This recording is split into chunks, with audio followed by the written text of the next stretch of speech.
जिसके पास सोना है वही आज दुनिया की चाल तय कर रहा है। और शायद यही वजह है कि वॉशिंगटन से लेकर वॉल स्ट्रीट तक इस वक्त एक अजीब सी बेचैनी है। एक ऐसा डर जो कैमरों में नहीं दिखता लेकिन फैसलों में साफ नजर आता है। अगर आपको लगता है कि ग्लोबल इकोनॉमी आज भी पुराने नियमों पर चल रही है, अगर आपको लगता है कि डॉलर अब भी अकेला राजा है, तो इस वीडियो को आखिर तक देखिए, क्योंकि जो सच आज सामने आ रहा है वो आने वाले सालों में पूरी दुनिया की ताकत का संतुलन बदल सकता है। वीडियो शुरू करने से पहले एक छोटा सा रिक्वेस्ट, अगर आप ऐसे ही डीप एनालिसिस बिना शोर शराबे वाली रियल खबरें देखना चाहते हैं तो लाइक दबाइए, चैनल को सब्सक्राइब कीजिए और कमेंट में बताइए कि आप इस बदलती दुनिया को किस नजर से देखते हैं। अब चलिए सीधे मुद्दे पर आते हैं। आज की यह लेटेस्ट न्यूज किसी कहानी की तरह नहीं, बल्कि उस हकीकत की परतें खोलने वाली है जिसे अब तक पर्दे के पीछे रखा गया था। बात हो रही है ब्रिक्स देशों की और उनके उस शांत लेकिन बेहद ताकतवर कदम की जिसने अमेरिकी डॉलर के भविष्य पर बड़ा सवाल खड़ा कर दिया है। ब्रिक्स यानी ब्राजील,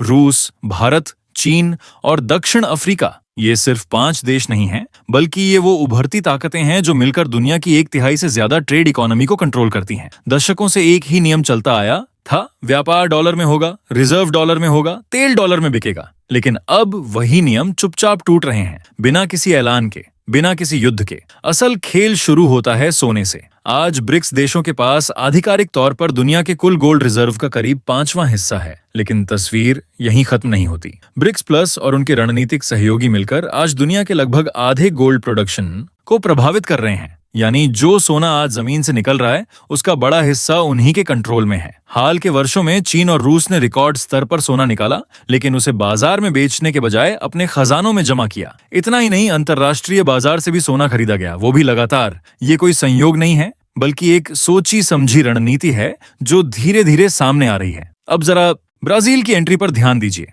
लंबे समय तक गोल्ड मार्केट से दूर रहने के बाद अचानक सोने की खरीद का फैसला, वो भी ऐसे समय पर जब ग्लोबल फाइनेंशियल सिस्टम पहले से दबाव में है। यह इशारा साफ है कि ब्रिक्स अब सिर्फ बयान नहीं दे रहा, बल्कि जमीन पर चाल चल रहा है। एक्सपर्ट साफ कह रहे हैं कि ब्रिक्स देश ज्यादा सोना पैदा कर रहे हैं, कम बेच रहे हैं और पहले से कहीं ज्यादा खरीद रहे हैं। पिछले कुछ सालों में सेंट्रल बैंकों द्वारा खरीदे गए कुल सोने का आधे से ज्यादा हिस्सा इन्हीं देशों ने उठाया है। और यही वो खबर है जो अमेरिका को सबसे ज्यादा परेशान कर रही है। डॉलर पर सवाल अचानक नहीं खड़े हुए, इसकी जड़ें उस वक्त पड़ी जब एक बड़े जियोपॉलिटिकल टकराव के बाद पश्चिमी देशों ने रूस के विदेशी मुद्रा भंडार को फ्रीज कर दिया। दुनिया ने पहली बार खुलेआम देखा कि डॉलर और विदेशी बैंक सिर्फ आर्थिक साधन नहीं बल्कि रणनीतिक हथियार भी बन सकते हैं। उसी पल कई देशों के दिमाग में एक ही सवाल उठा, अगर कल हमारे साथ ऐसा हुआ तो क्या होगा। यहीं से सोने की ओर भाग शुरू हुई, क्योंकि सोना न्यूट्रल है, किसी देश का नहीं है, उसे फ्रीज नहीं किया जा सकता और उसे दबाव का हथियार नहीं बनाया जा सकता। अब सवाल उठता है भारत का। भारत इस पूरे खेल में सबसे ज्यादा शांत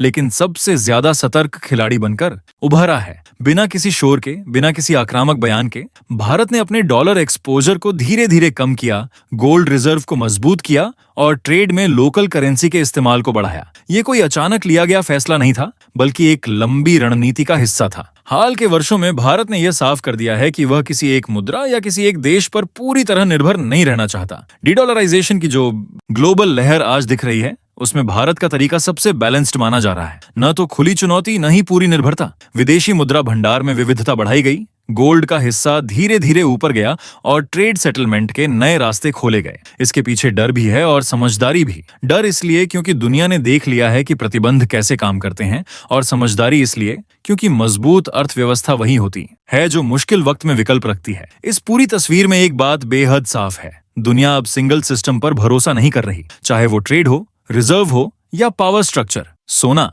जो कभी पुरानी दुनिया की निशानी माना जाता था, आज फिर से सेंट्रल स्टेज पर लौट रहा है। और ये वापसी शोर के साथ नहीं बल्कि खामोशी के साथ हो रही है, ठीक वैसे ही जैसे सबसे बड़ी चालें चला करती हैं। ये सिर्फ शुरुआत है। आगे हम देखेंगे कि भारत ने इस बदलाव को कैसे अपने फायदे में बदला, आरबीआई की असली रणनीति क्या है और क्या वाकई दुनिया एक मल्टी करेंसी सिस्टम की ओर बढ़ रही है। लेकिन उससे पहले इतना समझ लीजिए, डॉलर आज भी ताकतवर है, लेकिन अब अकेला नहीं है। और जब सिंहासन के पास कोई दूसरा खड़ा होने लगे तो इतिहास बदलने में देर नहीं लगती। अब सवाल ये उठता है कि भारत ने इस पूरे बदलते ग्लोबल गेम में असल में किया क्या है। क्योंकि भारत ने न तो खुलकर डॉलर के खिलाफ मोर्चा खोला और न ही आंख बंद करके पुराने सिस्टम पर निर्भर रहा। भारत ने जो रास्ता चुना वो था डिरिस्किंग का रास्ता, यानी जोखिम कम करना बिना किसी को उकसाए। हाल के वर्षों में भारत ने अपने विदेशी मुद्रा भंडार की संरचना को चुपचाप बदला है। जहां पहले डॉलर आधारित एसेट्स का दबदबा था, वहां अब विविधता दिखने लगी है। गोल्ड का हिस्सा बढ़ा, नॉन डॉलर एसेट्स को जगह मिली, और यही वो बदलाव है जो बाहर से छोटा लगता है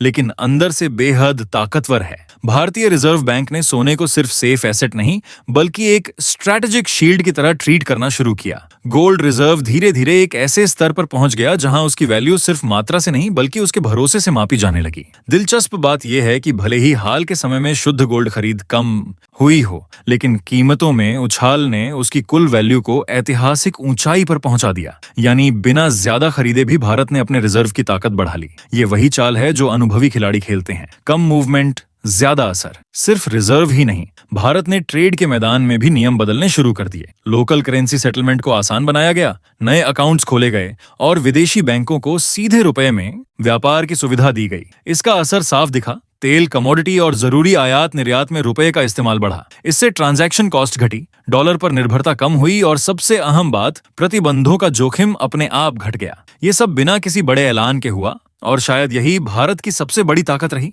अब अगर पूरी ब्रिक्स तस्वीर को देखें तो एक बड़ा पैटर्न उभर कर सामने आता है। ब्रिक्स देशों के बीच का एक बड़ा हिस्सा अब डॉलर के बिना सेटल हो रहा है। कोई अपनी लोकल करेंसी में, कोई डायरेक्ट एक्सचेंज के जरिए। इसका मतलब ये नहीं कि डॉलर खत्म हो रहा है, बल्कि इसका मतलब यह है कि डॉलर अब एकमात्र रास्ता नहीं रहा। एक्सपर्ट्स भी साफ कहते हैं कि यह डॉलर को गिराने की साजिश नहीं बल्कि भविष्य के जोखिमों से बचने की तैयारी है। यहीं पर सबसे बड़ा सवाल आता है, क्या ब्रिक्स कोई नई गोल्ड बैक्ड करेंसी लॉन्च करने वाला है? जवाब सीधा है, अभी नहीं। न सिस्टम तैयार है, न दुनिया उस झटके के लिए तैयार है। असली लड़ाई कहीं और चल रही है। Petro dollar system, trade realignment, technology control और एनर्जी ट्रांजिशन, ये सब मिलकर उस पुराने ढांचे को कमजोर कर रहे हैं जिस पर दशकों से ग्लोबल फाइनेंस टिका हुआ था। चीन का इलेक्ट्रिक व्हीकल्स और रिन्यूएबल एनर्जी पर फोकस, फॉसिल फ्यूल से दूरी, ये सब डॉलर से जुड़ी कमोडिटी इकोनॉमी को धीरे धीरे चुनौती दे रहे हैं। भारत इस पूरी लड़ाई में संतुलन बनाकर चल रहा है, पश्चिम के साथ भी,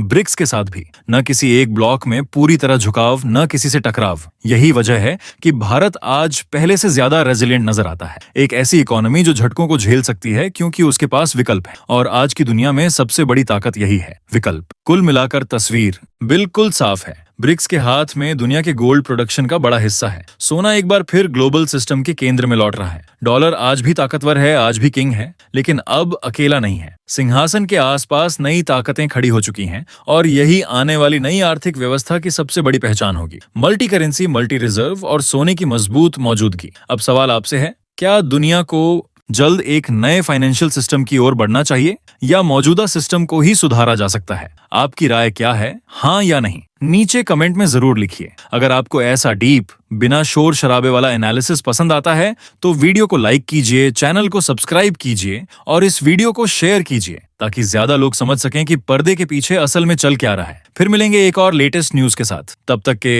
लिए जय हिंद, जय भारत।